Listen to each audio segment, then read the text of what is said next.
Yes, good evening everyone.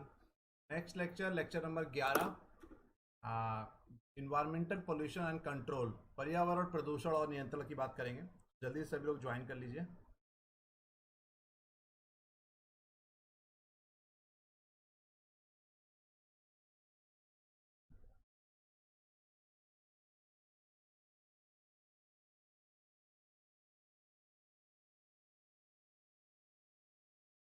Please join everyone.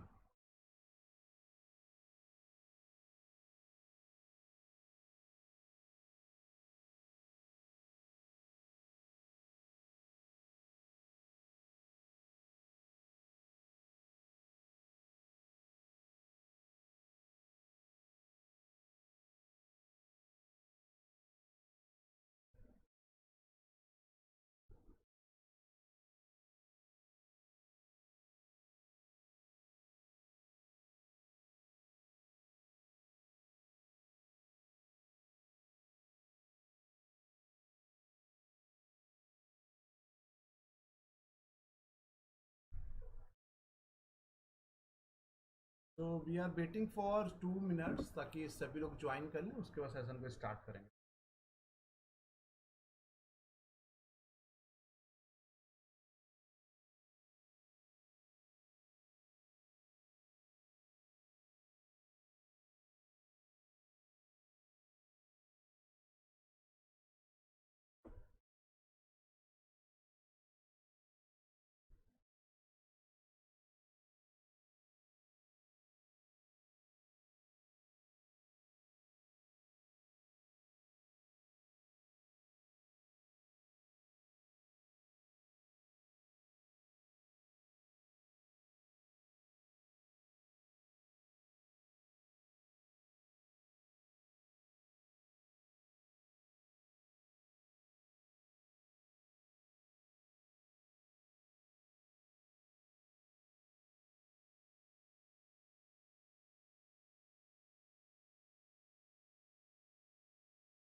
Good evening everyone. बस 1 minute में start करेंगे, कुछ लोग और ज्वाइन कर लें फिर स्टार्ट करते हैं।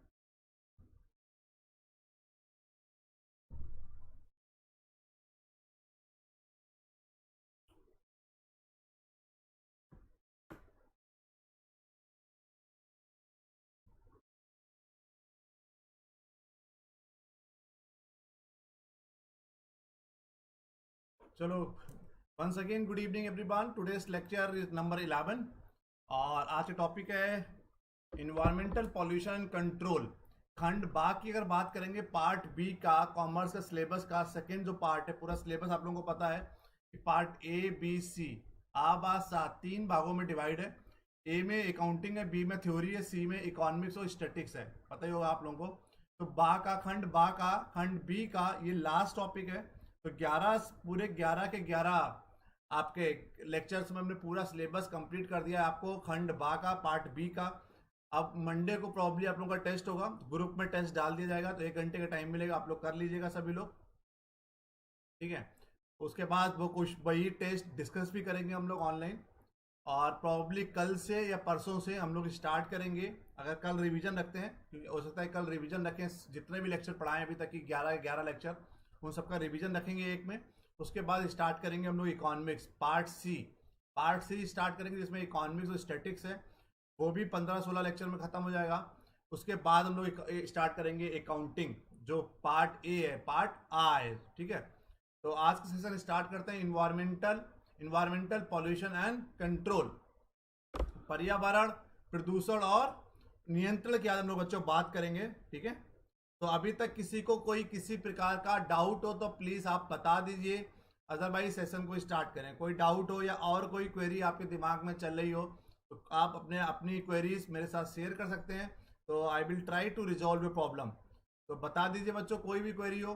अभी तक की सभी नोट्स मिल गए आपको, कल का नोट्स नहीं मिला है, कल और आज का नोट्स हम दे देंगे। तो पूरा पार्ट बी के नोट्स जितने भी हैं आपको सभी मिल जाएंगे। कोई डाउट? पर्यावरण प्रदूषण बहुत बड़ा टॉपिक नहीं है, आराम से आधे घंटे 40 मिनट में खत्म हो जाएगा।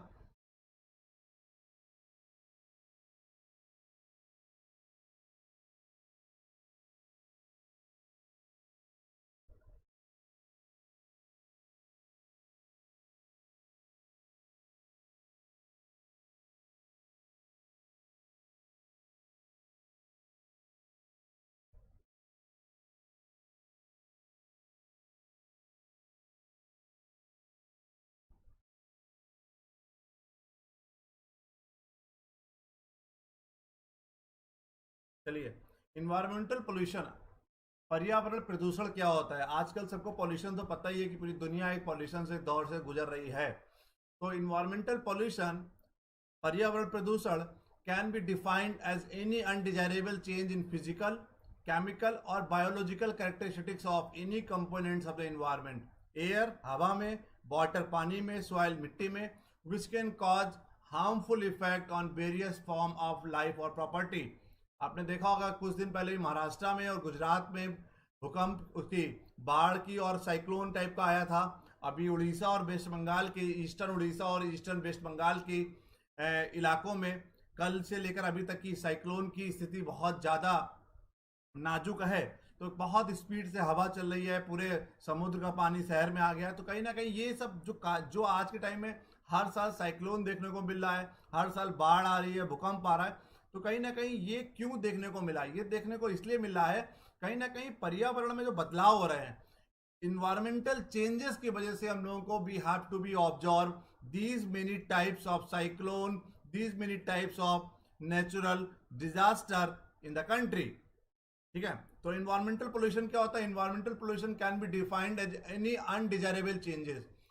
पर्यावरण प्रदूषण को हम लोग कैसे डिफाइन कर रहे हैं, ऐसी कोई भी अनडिजायरेबल जो चेंज होते हैं, भले फिजिकली चेंज हो, केमिकली चेंज हो, रासायनिक या बायोलॉजिकली जैविक, biologically characteristics of any components of the environment. तो अगर किसी प्रकार का कोई भी हम लोग को बदलाव देखने को मिलता है, अरे पानी की बात करिए, हवा की बात करिए, मिट्टी की बात करिए, उससे क्या होता है, विच कैन कॉज हार्मफुल, हार्मफुल मतलब हानिकारक, विच can cause harmful effect on various forms of life और प्रॉपर्टीज। हम लोगों ने देखा ये लाखों लोग समुद्र में आया था, अभी महाराष्ट्र में ओएनजीसी का पूरा प्लांट डूब गया, 100-200 लोगों ने अपनी जान गंवा दी, करोड़ों रुपए की, मिलियंस एंड मिलियंस डॉलर्स की प्रॉपर्टी भी डैमेज हुई है।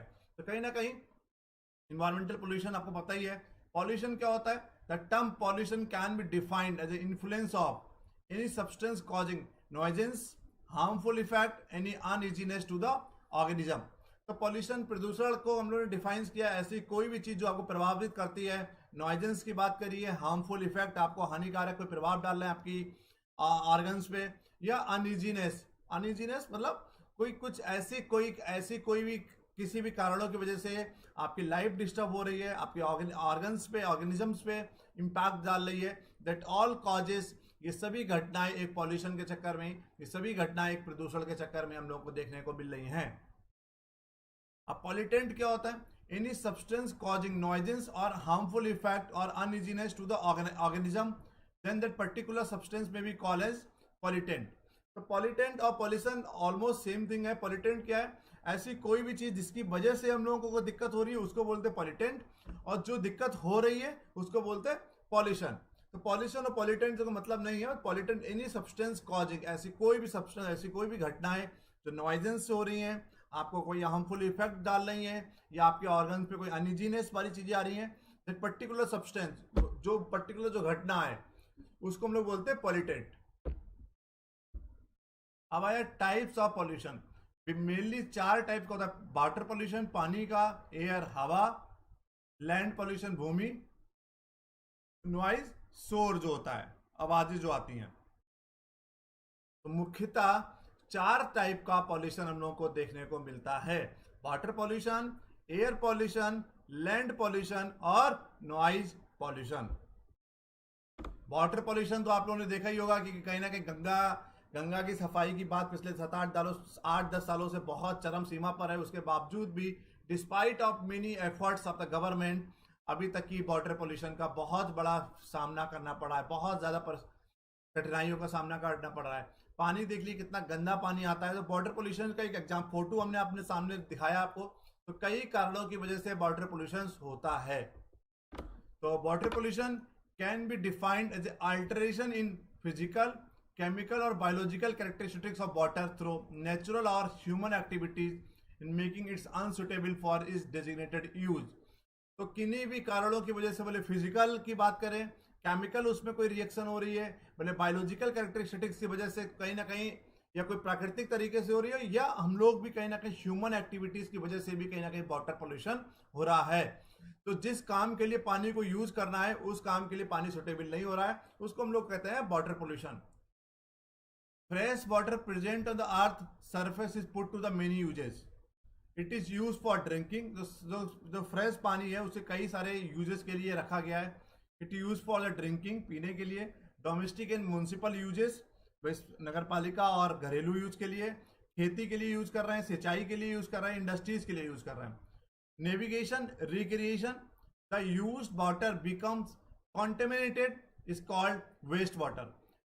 ठीक है, आज के टाइम में जो use water becomes contaminated and is called waste water. तो कहीं ना कहीं आज फ्रेश वाटर को हम लोग कई सारी चीजों के लिए यूज कर रहे हैं। ऐसा कोई भी पानी जो जो कॉन्टेमिनेटेड हो जाता है उसको हम लोग बोलते हैं वेस्ट वाटर, मतलब खराब पानी। अब किन किन कारणों की वजह से वाटर पोल्यूशन हम लोगों को देखने को मिलता है। Sources of water pollution, most of the water pollution is man made. सबसे ज्यादा मैन मेड मतलब हम लोग ही गंदगी कर रहे हैं। गंगा नदी में कुछ ना कुछ गंदी चीजें डाल रहे हैं, कभी पूजा का सामान डालते हैं। तो कई सारे कारणों की वजह से इंसान खुद ही वाटर पोल्यूशन की तरफ, वाटर पोल्यूशन का एक बहुत बड़ा रीजन है। It may also occur naturally, कभी कभार ये प्राकृतिक रूप से भी वाटर पोल्यूशन होता है। It may also occur naturally by addition of soil particles through erosion, animals waste, leaching of minerals from rocks. तो कई कारणों की वजह से, एक तो मैनमेड है जो ह्यूमन खराब कर रहा है, उसके अलावा प्राकृतिक तरीके से भी कहीं ना कहीं पानी में प्रदूषण हम लोगों को देखने को मिलता है। कभी आप बात करिए एनिमल वेस्ट, मतलब जो एनिमल्स की वजह से हो रहा है, या लीचिंग ऑफ जो मिनरल्स, जो बड़ी बड़ी चट्टानों से जो निकलता है, मिनरल्स निकलते हैं, उनकी कारणों की वजह से भी वाटर पोल्यूशन हो रहा है। The sources of water pollution can be classified. Municipal waste water, नगर पालिका से जो बर्बाद पानी होता है। इंडस्ट्रियल वेस्ट, बड़ी बड़ी फैक्ट्रियों से बहुत गंदा पानी निकलता है। Inorganic pollutant, organic pollutant, agriculture waste, agriculture से जो पानी निकलता है। मरीन और थर्मल, थर्मल जहाँ बिजली बनती है। तो कहीं ना कहीं कई सारे हम लोगों के सोर्सेज हैं जिनकी वजह से हम लोगों को पानी में प्रदूषण देखने को, जो प्रदूषित पानी हम लोगों को प्रयोग करने को मिलता है। पहले म्युनिसिपल वेस्ट वाटर की बात करिए, इंडस्ट्रियल वेस्ट, इंडस्ट्रियल मतलब बड़ी बड़ी फैक्ट्री से जो पानी निकलता है। Inorganic pollutant, organic pollutant, agriculture wastage, खेती से जो पानी खराब निकलता है। मरीन, समुद्र वाला। थर्मल, जहां बिजली बनती है। देखिए म्युनिसिपल वेस्ट वाटर का एक बहुत बड़ा एग्जाम्पल है, यहाँ पे फोटोज में आप लोगों को देखने को मिल रहा होगा। ठीक है, industrial waste, the major sources जो है, तो सबसे बड़ा सोर्स है, the major source of water pollution is the waste water discharge from industries and commercial bodies. तो सबसे ज्यादा जो पानी प्रदूषित होता है वो कहीं ना कहीं, अगर हम लोग देखते हैं, जो हम लोगों की इंडस्ट्रीज और कॉमर्शियल बॉडी से जो पानी निकलता है उसकी वजह से भी बहुत ज्यादा पानी हमारा प्रदूषित होता है। This industries are chemical industries, जहाँ पे रासायनिक पदार्थ बनते हैं, chemical industries, metallurgical, food processing industries, textile industry, paper industry. तो कई सारी इंडस्ट्रीज से जो पानी निकलता है उसकी वजह से भी पानी प्रदूषित होता है। They discharge several organic and inorganic pollutant. वो कई सारे टाइप के ऑर्गेनिक और इनऑर्गेनिक पॉल्यूटेंट निकालते हैं that prove highly toxic to the living beings. तो जो इसी की वजह से पानी बहुत ज्यादा हाईली टॉक्सिक हो जाता है, जो नॉर्मल प्रयोग में उसको हम लोग नहीं ला सकते। आपने देखा होगा कई बार दीपावली के बाद यमुना नदी में, दिल्ली में देखते हैं बहुत ज्यादा फोम, पानी बहुत टॉक्सिक हो जाता है due to certain pollution. Industrial waste देख ही रहे हैं, बड़ी बड़ी फैक्ट्री से जो पानी निकलता है। ठीक है, केमिकल इंडस्ट्री हो गई, टेक्सटाइल इंडस्ट्री हो गई, फूड प्रोसेसिंग इंडस्ट्रीज हो गई, इन मिनरल्स। तो कई सारे कारणों की वजह से पानी खराब होता है। इनऑर्गेनिक पॉल्यूटेंट क्या होता है? They include fine particles of different metals. Chloride, sulphate, oxide of iron, cadmium, acid and alkyls. इसको बोलते हैं हम लोग इनऑर्गेनिक पॉल्यूटेंट। तो कहीं ना कहीं इनऑर्गेनिक पॉल्यूटेंट आप देख ही रहे हैं, प्लास्टिक प्लास्टिक कितना पड़ा हुआ है। तो दे include fine particles of different metals. Chloride की वजह से हो रहा है, सल्फेट की वजह से हो रहा है, ऑक्साइड ऑफ आयरन की वजह से हो रहा है, कैडमियम, एसिड एंड अल्काइल्स। इन सब कारणों की वजह से जो पानी प्रदूषित होता है उसको बच्चों हम लोग इनऑर्गेनिक पॉल्यूटेंट बोलते हैं। ऑर्गेनिक पॉल्यूटेंट क्या होता है? This includes oil, fats, phenols, organic acids, grease and several other organic compound. जो ऑर्गेनिक चीजें निकलती हैं और जो ऑर्गेनिक चीजें निकल के पानी को प्रदूषित करते हैं उसको ऑर्गेनिक पॉल्यूटेंट बोला जाता है, जिसमें हम लोग ऑयल्स की बात करेंगे, फैट्स की बात करेंगे, फिनोल्स की बात करेंगे, organic acid, grease and several other organic compounds. अगला आया एग्रीकल्चर वेस्टेज। यहाँ पर देखिए फोटोज में आप लोगों को देखने को मिल रहा होगा कैसे खेती से जो पानी निकलता है जो बर्बाद होता है उसकी वजह से भी पानी प्रदूषित होता है। Chemical fertilizers and pesticides have become the essential for present day high yielding crops. आजकल खेती में हम लोगों ने देखा है बहुत सारे पेस्टिसाइड्स हम लोग इन्वॉल्व कर रहे हैं, केमिकल फर्टिलाइजर्स हम लोग डाल रहे हैं, उसकी वजह से जो पानी निकलता है वो भी पानी प्रदूषित पानी हम लोगों को मिलता है। Consequently they have become a potential source of water pollution. उनकी वजह से भी कहीं ना कहीं ये एक potential source of all natural and man made into the sea. जो जितनी नदियां होती हैं वो भी अपना पॉल्यूटेंट क्या करती हैं, समुद्र में जाके छोड़ देती हैं। The sewage and the garbage of coastal cities are also dumped into the sea। जो कोस्टल एरियाज होते हैं, समुद्री इलाके होते हैं, उनके जो सीवेज होता है और गार्बेज होता है वो भी कहाँ जाके डंप कर देते हैं, उसको भी समुद्र में जाके डंप कर दिया जाता है। The other sources include discharge of oil, grease, detergent and radioactive waste from the ships. तो पानी के जहाज होते हैं उसमें से जो ऑयल निकल रहा है, ग्रीस निकल रहा है, डिटर्जेंट्स निकलते हैं, रेडियो एक्टिव वेस्टेज जो होते हैं उनकी वजह से भी आपका मरीन पॉल्यूशन हम लोगों को देखने को मिलता है। फिर आया थर्मल पॉल्यूशन। यहाँ पे फोटोज में दिख रहा होगा थर्मल पॉल्यूशन, जहां पर बिजली बनाते हैं। Thermal pollution of water is caused by the rise in temperature of the water. तो हम लोग बिजली बनाते हैं तो उस पानी के टेम्परेचर बहुत ज्यादा बढ़ जाता है, उसकी वजह से जो पॉल्यूशन होता है उसको थर्मल पॉल्यूशन कहा जाता है। The main source of thermal pollution are the thermal and nuclear power plant। तो थर्मल पावर प्लांट होते हैं, जो न्यूक्लियर पावर प्लांट होते हैं, ये सबसे बड़े सोर्सेज हैं हमारे किस चीज के, थर्मल पॉल्यूशन के। The power generating plant use water as a coolants and release hot water into the original sources. जहां से पानी लेते हैं वहां से गर्म पानी उसी में छोड़ देते हैं। सडन राइज इन टेम्परेचर, एक साथ जो टेम्परेचर बढ़ता है पानी का उससे क्या होता है, मछलियां मर जाती हैं, अदर एक्वेटिक एनिमल्स जो भी समुद्री जानवर होते हैं और फिश मर के वो उसी में जाती हैं, उसकी वजह से भी क्या होता है, हमारा पॉल्यूशन होता है। ये तो हो गया हमारा वाटर पॉल्यूशन। वाटर पॉल्यूशन में कोई डाउट?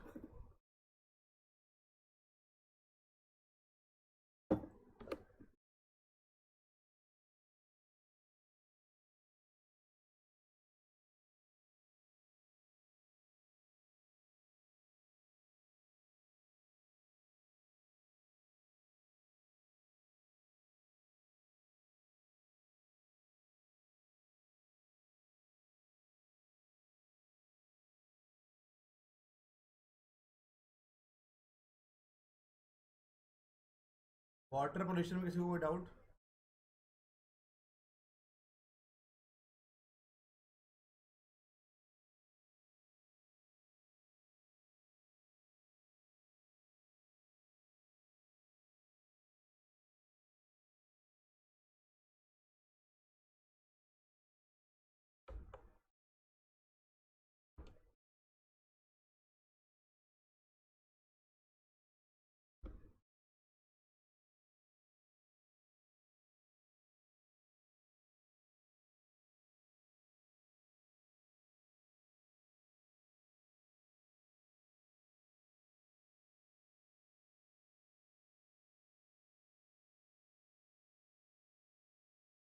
चलिए अगला आया हमारा एयर पॉल्यूशन।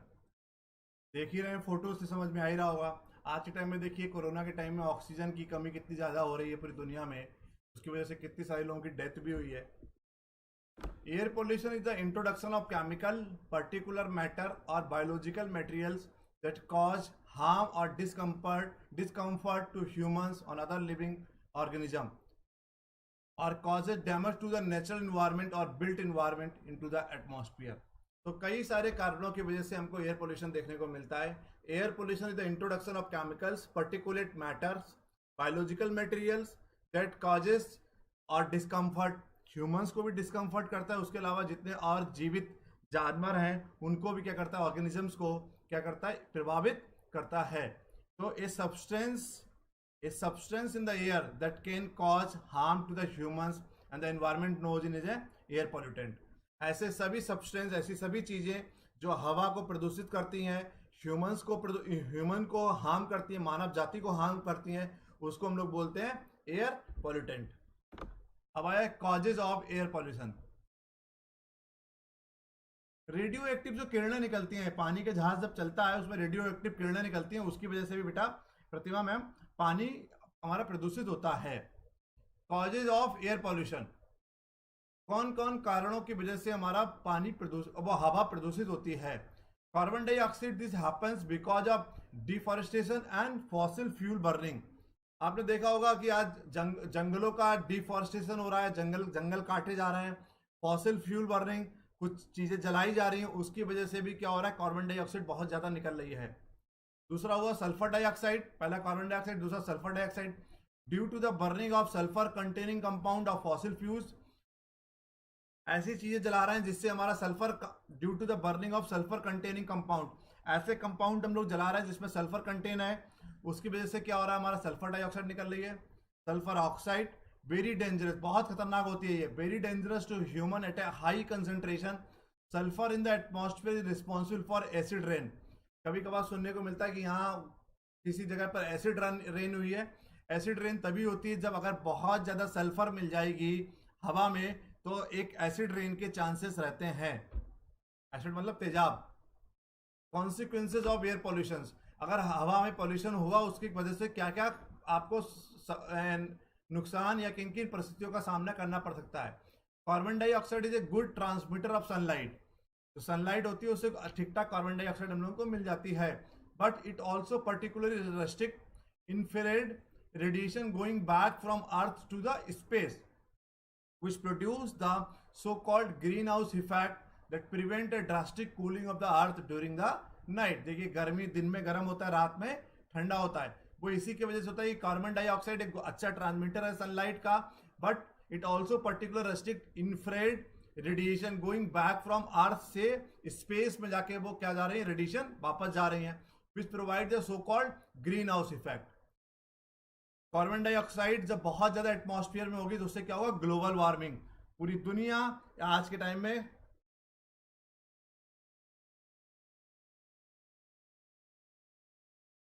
पूरी दुनिया एक ग्लोबल वार्मिंग की क्या कर रही है, ग्लोबल वार्मिंग की परिस्थितियों को, ग्लोबल वार्मिंग की प्रॉब्लम्स को सबको फेस कर रहे हैं. तो एयर पॉल्यूशन में देख लीजिए कि कई पेड़ डिफॉरेस्टेशन, जंगल को काटा जा रहा है, पेड़ बहुत कम लगा रहे हैं, जनसंख्या बड़ी बड़ी बिल्डिंग्स बन रही हैं, हवा नहीं आ रही है, तो ऑटोमेटिकली कहीं ना कहीं इन सब कारणों की वजह से कार्बन डाइऑक्साइड, सल्फर डाइऑक्साइड और सल्फर ऑक्साइड की वजह से कहीं ना कहीं ये बहुत बड़े कारण है हमारे एयर पॉल्यूशन के. अगला आया लैंड पॉल्यूशन, भूमि प्रदूषण. ये देखिए फोटोज में देखने को मिल ही रहा होगा.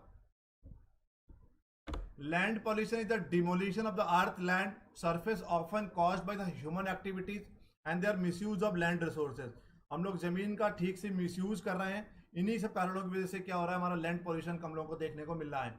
It occurs when waste is not dispose properly.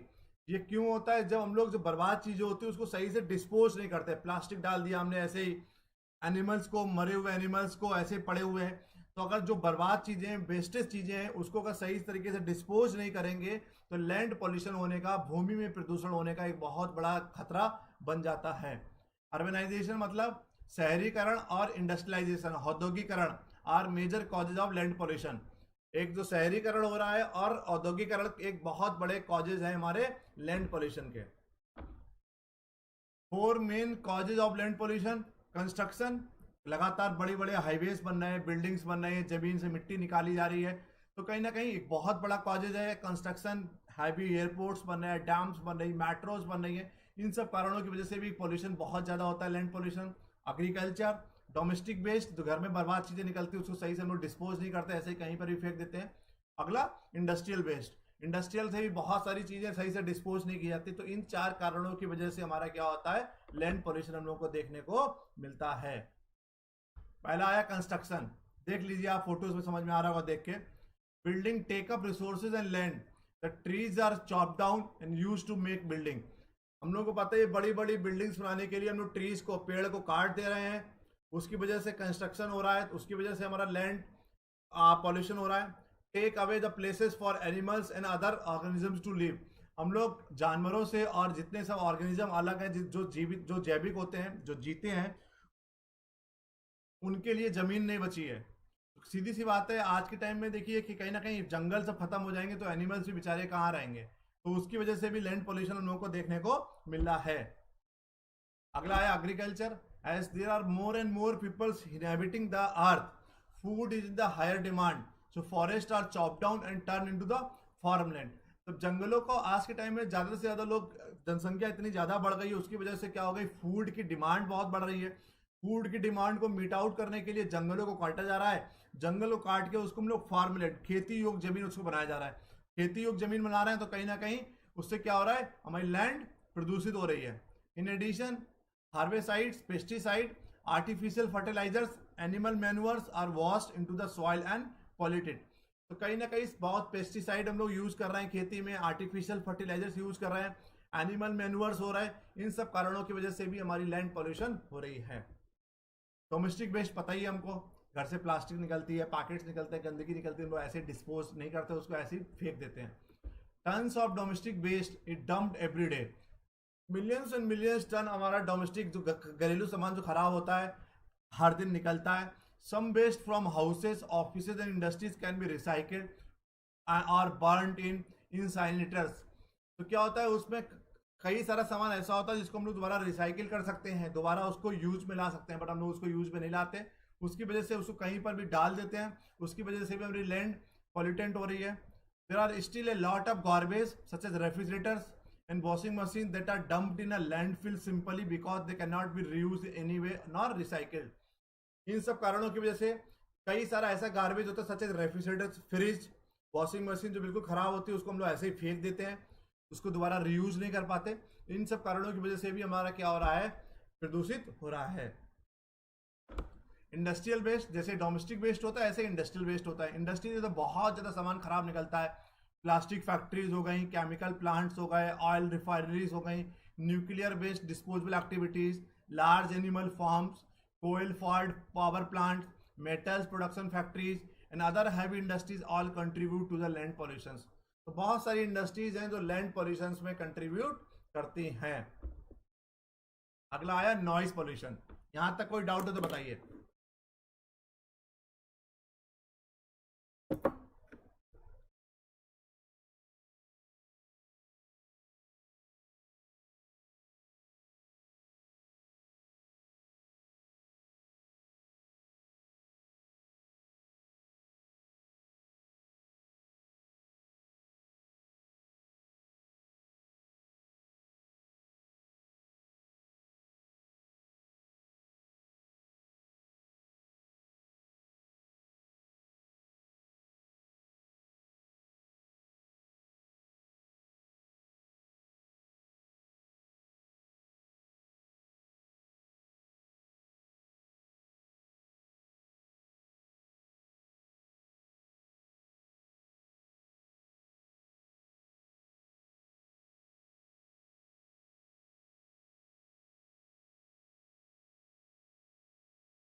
Last रह गया नॉइज पोल्यूशन।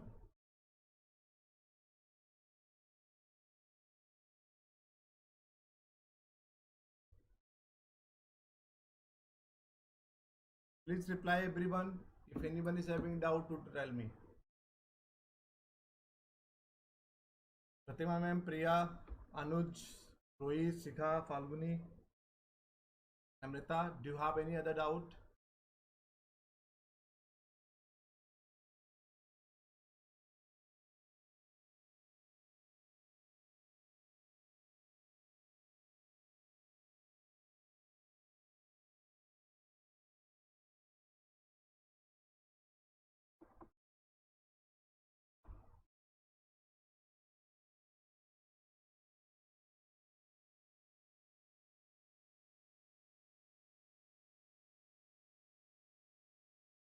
चलो आगे बढ़ते हैं। नॉइस पोल्यूशन, शोर की वजह से प्रदूषण होता है।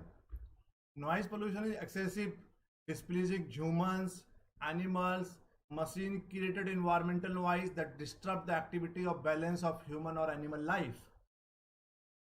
Sound becomes undesirable when it disturbs the normal activities such as working, sleeping and during conversations.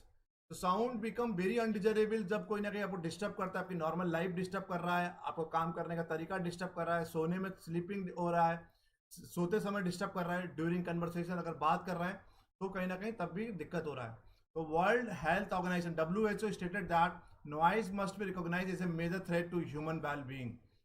WHO ने कहा है कि नॉइज एक बहुत खतरनाक चीज़ है, नॉइज को बहुत ज़्यादा रिकॉग्नाइज किया गया है, एक ह्यूमंस के लिए बहुत ज़्यादा ये थ्रेटफुल है। आपने देखा होगा लगातार ट्रांसपोर्टेशन एक बहुत बड़ा नॉइज का जरिया है। ट्रांसपोर्टेशन सिस्टम और the main source of noise pollution in urban areas.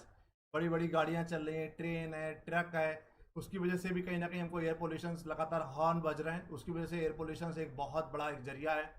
Construction of building, बड़ी बड़ी हैवी बिल्डिंग्स बन रही हैं, हाईवेज हो गए, street causes of lot of noise due to the ages of air compressors, bulldozers, loaders, dump truck, pavement breaker. So कई सीधी सी बात है, कंस्ट्रक्शन होगा तो ऑटोमेटिकली नॉइज हमारी उत्पन्न होगी।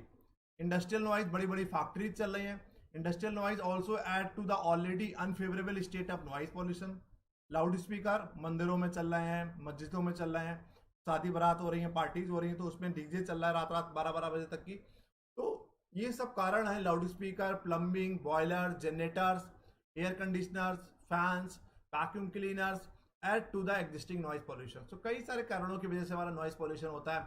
ट्रांसपोर्टेशन सिस्टम की बात करिए, बिल्डिंग कंस्ट्रक्शन की बात करिए, इंडस्ट्रियल नॉइज की बात करिए, डोमेस्टिक लाउड स्पीकर्स की बात करिए, टेम्पल्स में चल रहा है, मॉस्क मस्जिदों में चल रहा है। तो ये सब कारण हमारे किसके, नॉइज पॉल्यूशन के। अब क्या होता है नॉइज पॉल्यूशन के इफेक्ट क्या होता है? According to the USPA there are direct link between noise and health. Also noise pollution adversely affect the lives of millions of people. Noise का सीधा हेल्थ पे प्रभाव पड़ता है, एडवर्सली इफेक्ट, उल्टा प्रभाव पड़ता है, और लाखों लोगों की जिंदगी इस पे निर्मित है। Noise pollution can damage physiological and psychological health. मनोवैज्ञानिक और शारीरिक दोनों प्रकार की हेल्थ को प्रभावित करता है।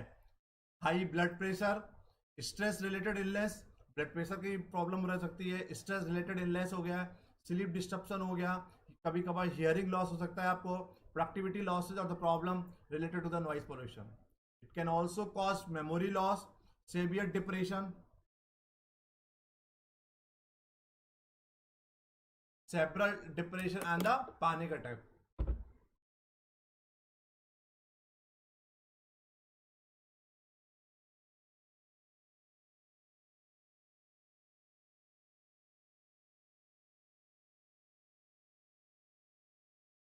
ठीक है, क्लियर है ना?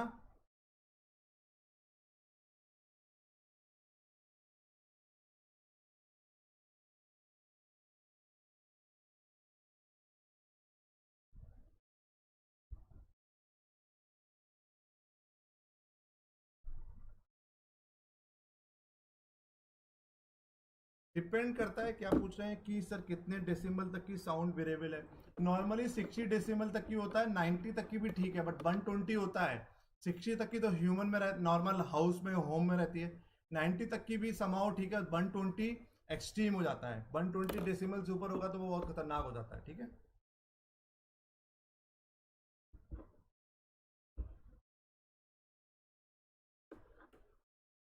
अब ऐसे तो ये है कि नॉर्मल होम नॉइज 40-50 तक की रहता है, तो ठीक है, इससे ज़्यादा नहीं होना चाहिए। बट अलग अलग चीज़ों के लिए अलग अलग नॉइज का डेसिमल्स में नॉइज निकलती है। अब आया सोल्यूशन क्या है? planting buses and trees and around sound generating sources in effective solution for noise pollution. Planting the buses, trees, पेड़ लगाइए. कुल मिलाकर पेड़ देखिए बहुत ज़्यादा हम लोगों के लिए बेनिफिट है सब तरीके से. Regular servicing and turning of automobile can effectively reduce the noise pollution. जो ऑटोमोबाइल्स हैं, हमारी कार हैं, बाइक हैं, एक्टिवा, हमारी ट्रक्स हैं, ट्रेन हैं, इनको लगातार सर्विस करते रहिए ताकि नॉइज कम हो जाए. सोशल अवेयरनेस प्रोग्राम क्रिएट करिए. Social awareness program should be taken up to the educate the public about the causes and effect of noise pollution. तो सोशल अवेयरनेस प्रोग्राम चलाइए जैसे जिससे कि एजुकेट करिए लोगों को कि किन किन कारणों की वजह से नॉइज पोल्यूशन होता है और उसके प्रभाव क्या होते हैं. Workers should be provided with the equipment such as ear plugs and ear muffs और फॉर हियरिंग द प्रोडक्शन. ऐसे सभी वर्कर्स जो काम कर रहे हैं फैक्ट्रीज में, उनके लिए कुछ ना कुछ ईयर प्लग्स और ईयर मफ्स उनको दीजिए ताकि उन लोगों को हियरिंग लॉस ना हो. उसके अलावा similar to the automobile, lubrications of the machinery and servicing should be done to minimize noise generations. ठीक है, अभी बता रहे हैं प्रतिमा, लगातार अपनी फैक्ट्रीज में जो मशीन है उनका लुब्रिकेशन लगातार चलता रहे मशीनरीज का ताकि नॉइज जनरेशन मिनिमम हो. Sound proof doors and windows can be installed. आप अपने घर पे साउंड प्रूफ डोर्स और विंडोज इंस्टॉल कर सकते हैं to block the unwanted noise from the outside. जो अनवांटेड नॉइज आती है बाहर से वो नहीं आएगी. Regulation should be impose to restrict the usages of plate loud speaker in crowded areas and public places. ये तो आपको पता ही है कि 10 बजे के बाद लाउड स्पीकर नहीं चलेगा, बट मानता नहीं है लोगों के. इवन स्मॉल टाउन्स में और टाउन्स में कोई नहीं मानता, बड़े बड़े सिटीज़ में मानता है, लोग फॉलो भी करता है. तो there should have some certain regulations कि कितने समय तक की डीजे चलेगा और किस पर्टिकुलर साउंड में चलेगा. Factories and industries should be located for from the residential area. Factories और इंडस्ट्रीज रेजिडेंशियल एरिया से बहुत दूर होनी चाहिए. ठीक है,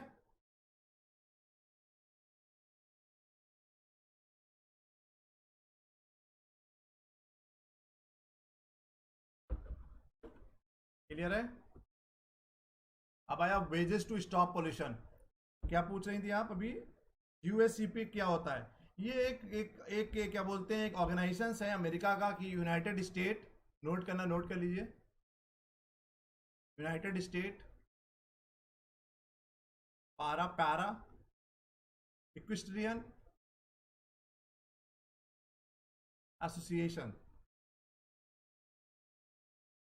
ठीक है, तो यूएसए का एक, जिसको हम लोग शॉर्ट फॉर्म में यूएसपा बोलते हैं, United state para equestrian association, वो काम करता है कहीं ना कहीं पॉल्यूशन को रोकने के लिए. ठीक है, समझ गए.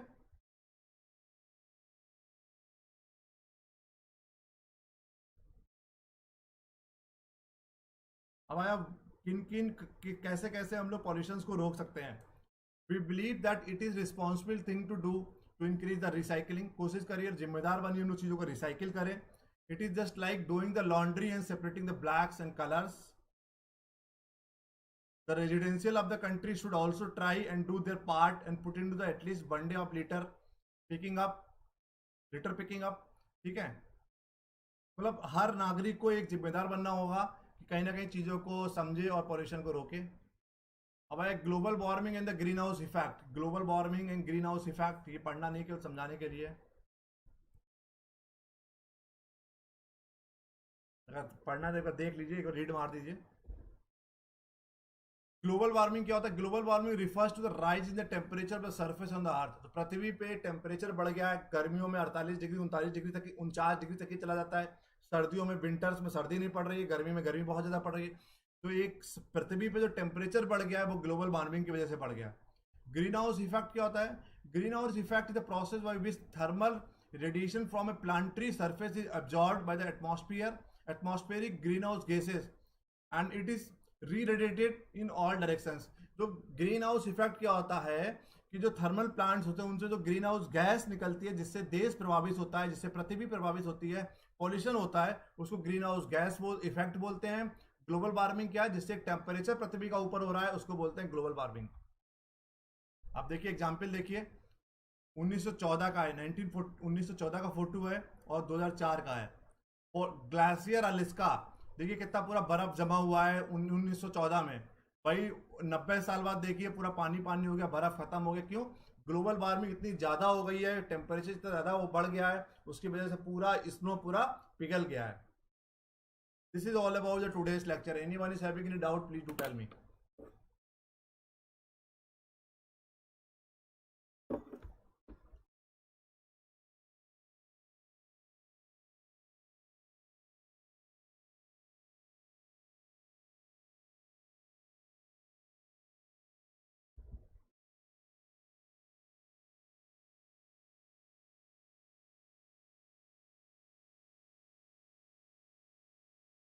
कोई डाउट तो बताइए.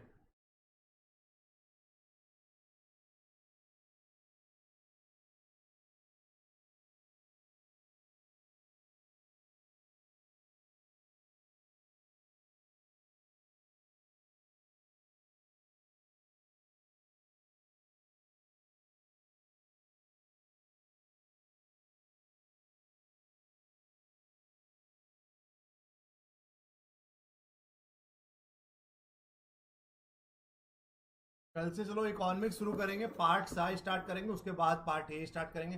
तो once again thank you so much for joining बच्चों. Take care, good bye.